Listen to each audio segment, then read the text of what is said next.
Hello guys, myself Parasuguna, Department of Emergency Medicine. Today talk about WBC and RBC. WBC ஓட features first பார்க்கலாம். அதோட colour வந்து கலர்லெஸ்ஸாக இருக்கும். Normal range வந்து 4000 to 11000 cubic mm.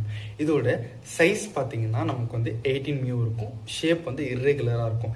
இதில் nucleus வந்து ப்ரெசண்ட்டாக இருக்கும். இதோட லைஃப் ஸ்பென் பார்த்தீங்கன்னா ஆஃப் டு 15 days இருக்கும். இதோட டைப்ஸ் பார்த்தீங்கன்னா மெனி டைப்ஸ் இருக்கும். டைப்ஸ் வந்து உங்களுக்கு லாஸ்ட் எக்ஸ்பிளைன் பண்ணுறேன். அது எப்படி சிம்பிளாக ஞாபகம் வச்சுக்கணும்னு சொல்லிட்டு இப்போ வந்து ரெட் பிளட் செல்ஸ் வரலாம். அதோட கலர் வந்து ரெட் கலரில் இருக்கும்.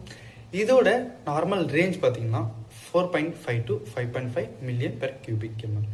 இதோட சைஸ் பார்த்தீங்கன்னா நமக்கு வந்து 7.4 இருக்கும். ஷேப் வந்து பைகான்கியூ ஷேப்பில் இருக்கும். இதில் நியூக்ளியஸ் வந்து ஆப்சண்ட்டாக இருக்கும். இதோட டைப்ஸ் வந்து ஒன்லி ஒன் டைப்ஸ் தான். இதோடைய லைஃப் ஸ்பென் வந்து 120 days இருக்கும். இப்போ வந்து WBCயோடைய மெனி டைப்ஸ் சொன்னால அது சிம்பிளாக நம்ம வச்சுக்கிறதுக்கு NEB-ML இருக்குது. சரியா?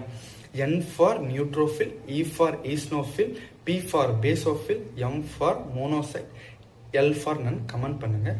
இந்த மாதிரி உங்களுக்கு வீடியோஸ் வந்து தொடர்ந்து வேணும்னா என்னோட சேனலை சப்ஸ்கிரைப் பண்ணுங்கள், சப்போர்ட் பண்ணுங்கள், உங்கள் ஃப்ரெண்ட்ஸ்க்கு ஷேர் பண்ணுங்கள். தேங்க்யூ.